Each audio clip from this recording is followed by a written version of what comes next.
Hey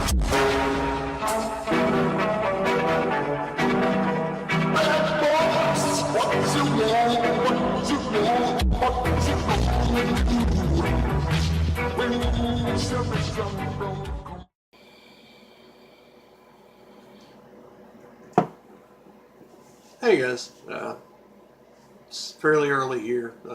Sun coming up, just took the dog out. She's crashed out on my bed. Uh,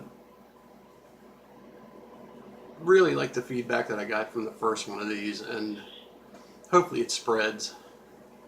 And even if it doesn't, the people that watched and reacted to it are, you know, Pam, Robbie, Viola. You guys are the people that I talk to a lot, and Joel. And I enjoy the conversation. You guys have actually become my closest friends. It's kind of a sad thing to say, but it is true. Distancing myself from previous relationships is the only way I survive. It keeps me from doing stupidity. Now, what I thought I would evolve this into is each time I'm going to show you 5 or 10 pieces out of my collection and maybe say a word or two about them. And then I'm going to introduce you to something that I don't think maybe you've heard, or even if you've heard, it's been a long time, and let you know why I really like it and why it's something I listen to more than even some of what I show you. So, let's get into this thing. The first thing I want to show you is it's actually a collection, and it has a little "as advertised on TV" logo on it. And I only show it to you because, other than things like it's a Kids Bop, you don't often see things like this anymore because of the digital process that we get music from now. And in my generation, or at least in the younger part of my generation, K-Tel was just destroying music. They were putting out mixed albums and, you know, selling off the shelves. And this is a K-Tel Stars vinyl, and I'm going to tilt it down. And the reason I tilt it down is because I can't remember everyone that's on it. But just to give you an idea of the things they used to do, there's Daryl Hall and John Oates, Al Stewart, Mary McGregor, Dr. Hook, which was, oh my God, I love Dr. Hook. The Atlanta Rhythm Section, Casey and the Sunshine Band, Thelma Houston, who I have plenty of vinyl behind me of, the Stanky Brown Group, War, Quincy Jones, and Kiss, all in the same piece of vinyl. It was a way for, especially a person like me, a teenager, to be able to afford multiple artists and sample each of them without buying 12 different vinyls. Tonight I'll say a prayer. If you don't know who Edie Gourmet is, take a few moments. I'm sure that some of her work must be on YouTube.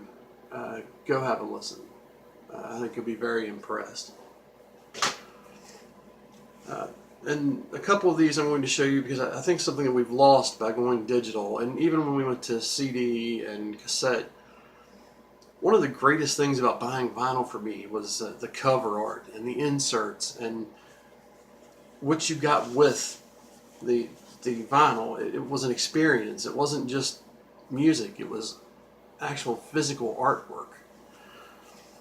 So the first one is Crosby, Stills, and Nash. And just the outside of this alone is an amazing portrait. And it makes you wonder what they were thinking at the time or where they were. And, you know, sitting on the old busted down couch outside the house, and, you know, in a rural area of West Virginia, it's very, I can relate to things like that.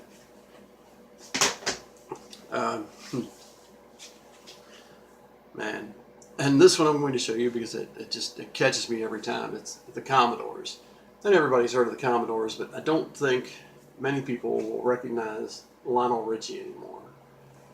You know, the Commodores were fabulous. The vocals were just astounding. The beats that came up together, you know, they are another group that really changed music a little bit. Someone else that changed music and really probably will not be heard of by a whole lot of people anymore. Sly and the Family Stone. You know, I may have to go back in another video and actually play a little bit of Sly.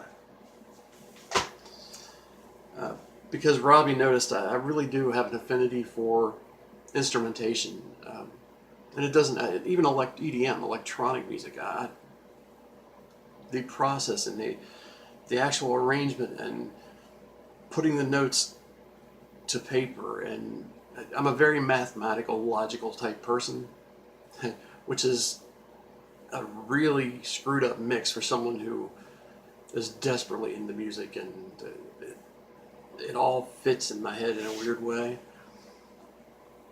Sax was something I really didn't get a chance to mess around with much, but one of my best friends who I still talk to, and he's now a band director in Denver, Colorado, played sax. And so one of the people that I listen to is Sam Taylor. Now everyone's heard Kenny G and all the other names, but if you get a chance to go listen to Sam Taylor, he's one of those artists that could actually make the instrument speak. And you know, people try, and sometimes they pull it off, but you can tell it's an attempt at not actually feeling. That man actually can make you feel the words from a brass instrument. Now, this particular thing is the Tumbleweed collection by Elton John. And everybody's seen Elton and knows Elton. But this is another one that I really wanted you to notice the artwork on the outside. But on the inside, and thankfully this is still one of the ones that's in better condition, other than, I mean, it is musty, but the insert that came with this is set up so that it's kind of like an old Western newspaper. And the lyrics are there and the track titles. But it's absolutely amazing art. Not just the music, but the physical representation, what came with it. And I really feel sorry for my children, for even the previous generation who never got to experience something like this. You know, I see some people, some groups who put out full fold-out posters and things like that in their CD work, and that is the closest representation. Pentatonics does a good job of that. But a lot of times you just get a little folder with the track titles, the producers, blah, blah, blah, and it's over. And to me, that's great. If the music's good, okay, but when I purchase something like this, I want to know where that person's head was at, what it came from. The Jackson 5, and I only pulled this out because this is the album that had Dancing Machine on it. So long ago. Man, polyester. The next two were kind of special, and I pulled this out because Al Jarreau recently passed away. Just a sweet tone and just a wonderful inspiration to singers. He's another person that will go down as a legend easily. And this got pulled out only because Pentatonics redid Imagine. And I actually forgot I had this. And when I was going through, I saw it, and I just had to pull it out so that, you know, the people that really enjoyed that version would go back and look at John Lennon and the Plastic Ono Band and see how brilliant this man's mind was and where it was at that point in his life. The whole album is a statement. And I had not listened to it in a long time until a certain group refreshed my memory. What I'm going to introduce you to is Caterina Valente. Now, this particular vinyl is with Roland Shaw and his orchestra. It's called Valente and Violins. And part of why I like it is because it is perfectly mastered vocal and instrumentation. But some of the messages from it resonate. There's a track just before the one I'm going to have you listen to is called Love Letters. And realizing that that time is very much gone. That the days of people waiting for the mail to come to get a hard copy of an actual love letter and what the feelings those things stirred. Saying love text message, love email isn't the same. And there's so much digital and so easy to connect that type of thing really probably rarely happens anymore. Now, the one I'm going to actually play is called It Might As Well Be Spring. And I play it and I'll explain why, but it's one of those songs that, man, excuse me.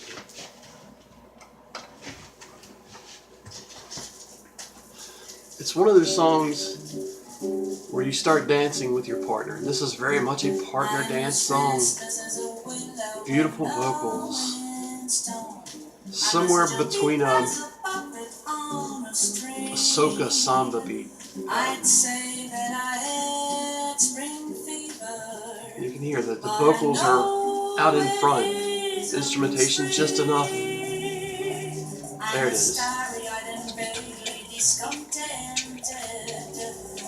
Like a nightingale without a song to sing. I remember these styles, and many moons ago I could actually do these dances. These I was taught.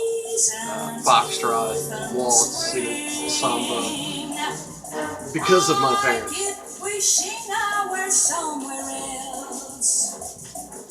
So different from how people dance with their partners today.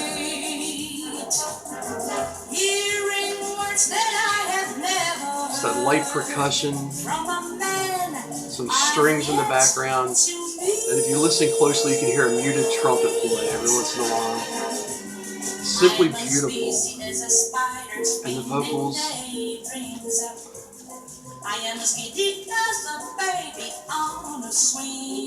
her vocals,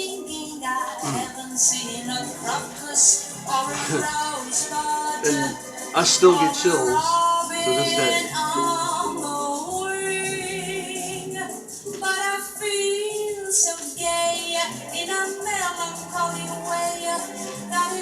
And I really don't know that anyone's heard of her recently. I don't know that anyone would recognize her.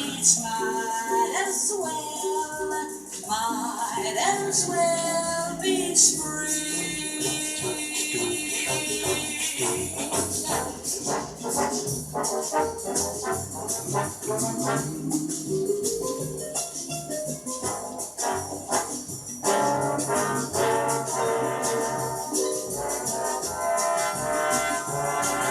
I love the sound of your breaths. It's suddenly slow down.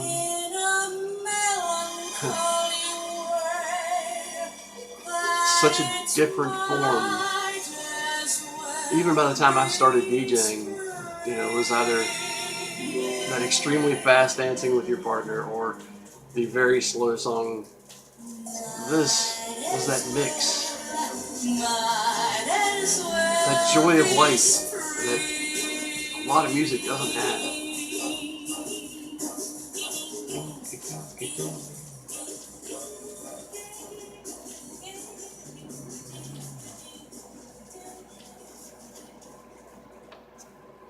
As that again, I listen to everything, and there are there are things I listen to more than this and things that I listen to less. And I try to find some balance here. I told Robbie Gregg is, I don't want to have you listen to something that is so out there that I know no one's going to understand why I like it, or that it's so mainstream that it's not worth your time. This is something that, if you appreciate music at all, if you appreciate any portion of it, the vocals, the instrumentation, the arrangement, you can pick something out from music like this and enjoy it. And I think something like this speaks to a lot of generations. You know, I'm 49 working on 50.